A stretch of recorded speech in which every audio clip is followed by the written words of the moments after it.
Hi, I'm Mary, librarian turned book reviewer with a focus on stories written for kids, tweens, and teens.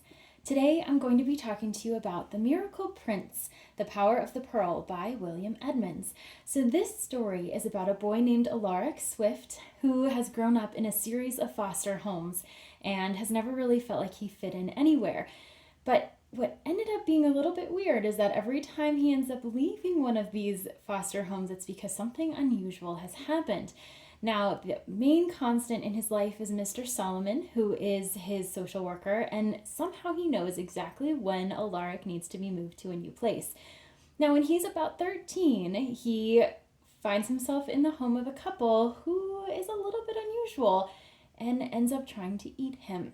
Now, at that point, Mr. Solomon comes and whisks Alaric away to a new world that is kind of parallel to our world, or the main world as it's discussed in the book. And ordinaries are people who live on the main world.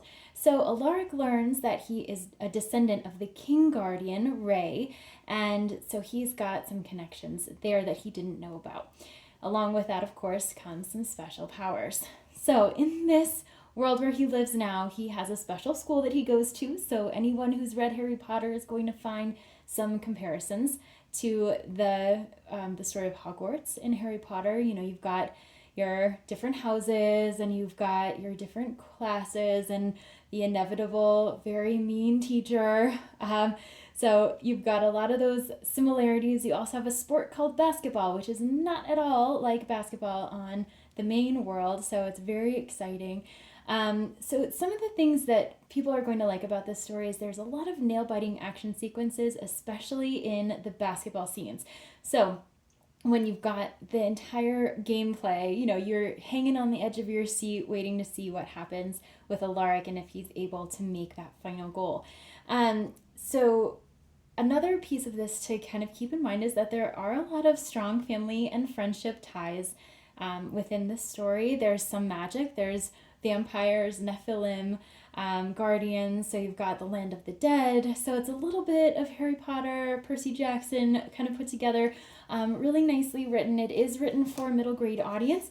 So as you can see, there's some text here. There is more white space between the lines than in a lot of books, but there are no pictures, so something to keep in mind.